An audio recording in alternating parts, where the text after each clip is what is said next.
सोचो, एक बॉक्स खुलता है, उसके अंदर एक डॉल होती है, बिल्कुल इंसान जैसी, बिल्कुल रियल, ऐसा लगता है कि अभी जिंदा हो जाएगी। So welcome back to my channel. ये है चैप्टर 8 जिसका नाम है द सन। तो चलिए शुरू करते हैं। ये डॉल इतनी ज़्यादा डेलिकेट थी कि डंकन पहली नज़र में समझ नहीं पाया कि ये इंसान है या डॉल है। उसे लगा जैसे कि डॉल अभी रिस्पॉन्स करेगी और उठ कर उसके ऊपर हमला करेगी, लेकिन ये सिर्फ उसका इल्यूजन था। डॉल बिल्कुल अनरिस्पॉन्सिव थी, ना हिल रही थी, ना कोई रिएक्शन दे रही थी। डंकन ने काफ़ी देर तक केयरफुली उसको देखा। फाइनली उसने डिसाइड किया कि ये एक डॉल ही है और ये कुछ उसके ऊपर अटैक नहीं करने वाली। फिर डंकन ने गोट हेड की तरफ देखा और उससे पूछा, इस सिचुएशन के बारे में तो कुछ सोचता है, कुछ पता है तुझे? तो गोट हेड ने तुरंत जवाब दिया, ये कोई इंपॉर्टेंट कार्गो लगता है जो पहली वाली शिप ने स्कॉट करने की कोशिश कर रहा था। इस बॉक्स के ऊपर जो गॉड्स के सिंबल बने हुए हैं ना, तो इससे यही पता चलता है कि कुछ इंपॉर्टेंट चीज़, और जिसमें पिन्स लगे हुए हैं ना, जैसे ऐसे पिन से बांध कर कोई इंपॉर्टेंट चीज़ ही जाती है शिप में। उसने आगे कहा कि बाउंडलेस सी में जो ये सील्ड चीज़ें होती है ना ट्रांसपोर्ट करने वाली, बहुत रिस्की होता है। इसका मतलब है शिप से या कोई बहुत बड़ा इंपॉर्टेंट चीज़ जा रहा होगा या इसके पीछे कुछ बैकग्राउंड होगा। इस काम के लिए कोई ना कोई इंपॉर्टेंट चीज़ होगा। तो जो शिप थी ना, वो भी कोई नॉर्मल शिप नहीं रही होगी, वो बहुत इंपॉर्टेंट आदमी ही उसका कैप्टन रहा होगा। सो सील्ड सुनते ही डंकन की आंखें थोड़ी वही ट्विच हुई कि क्या मतलब सील्ड, इतना बड़े बात है क्या?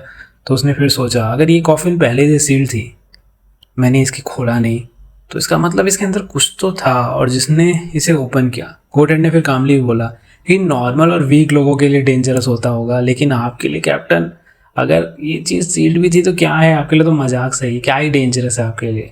ये सुनकर डंकन बिल्कुल चुप हो गया ये, और उसे जवाब से एकदम अजीब सा लगा। भाई, एक क्रीपी कॉफिन से ज़्यादा खतरनाक वो खुद है। और सिचुएशन ऑकवर्ड हो गई क्योंकि बात बोलने वाला एक है और स्पूकी गोट हेड था।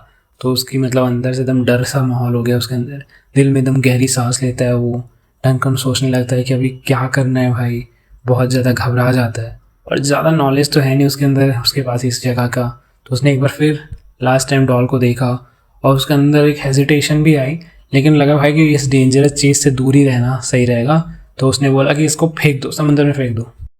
और ये जो हेजिटेशन थी ना, वो इसलिए नहीं थी कि डॉल बहुत सुंदर थी, बल्कि इसलिए थी क्योंकि बहुत ज़्यादा रियल लग रही थी, बिल्कुल स्नो वाइट की स्टोरी वाली स्लीपिंग ब्यूटी जैसे लग रही थी। सो इसी वजह से उसको लगा कि भाई इसे फेंकें कि नहीं फेंकें, इसलिए वो बहुत ज़्यादा हेजिटेट भी कर रहा था डंकन।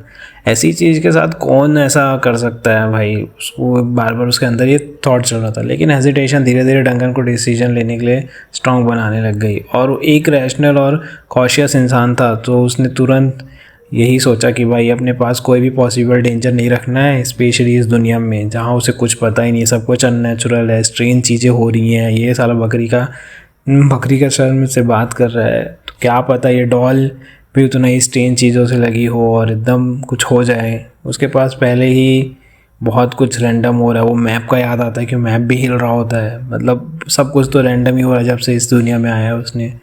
तो एक और एनोमली उसकी बिल्कुल ज़रूरत नहीं है, उसको वो सोचता है कि इसको फेंको। और डंकन ने फिर कॉफिन का लीड ओपन किया और उस देखा फिर कुछ और तो नहीं है, फिर तुरंत उसे बंद कर दिया। फिर उसने एक हैमर ढूंढा और लीड में नेल्स टाइट कर दिए ताकि कोई रिस्क ना रहे। फाइनली उसने डॉल को वाली कॉफिन को डेक एज तक लेके गया और ढकेल दिया।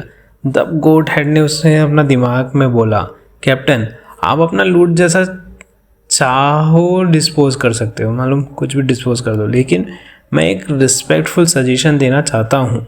आप थोड़ा ज़्यादा कॉशियस हो रहे हो। वेनिस ने काफ़ी टाइम से अपना ट्रेजर में कोई नया लूट ऐड ही नहीं किया है। वो अंदर में बोलते हैं, चुप कर। डंकन ने सीधा उसे कट ऑफ कर दिया। उसने कॉफिन को ज़ोर से किक मारा है। हैवी बॉक्स डेक के एज पर थोड़ा सा लड़खड़ाया और फिर सीधा समुंदर में गिर गया। समुंदर अब वापस अपने नॉर्मल डल ब्लू कलर में आ चुका था। कॉफिन गिरते ही बड़ा सा स्प्लैश हुआ। डंकन अभी भी फुल्ली रिलीव नहीं हुआ था। उसने तब तक देखा जब तक वो बॉक्स नज़रों से पूरी तरीके से गायब नहीं हो गया। तब जाकर उसने गहरी सांस ली। फिर उसने आसपास देखा। उसने नोटिस किया फॉग काफ़ी तक हट चुका है भाई। इसका मतलब था कि वेनिस ने स्पिरिट वर्ल्ड से खुद को अलग कर लिया था और वापस रियल वर्ल्ड में आ चुका है। डंकन ने तुरंत स्टीम शिप को ढूंढा और शुरू करते इधर उधर उसने सर्च किया कि कहाँ है भाई, स्टीम शिप कहाँ पे है।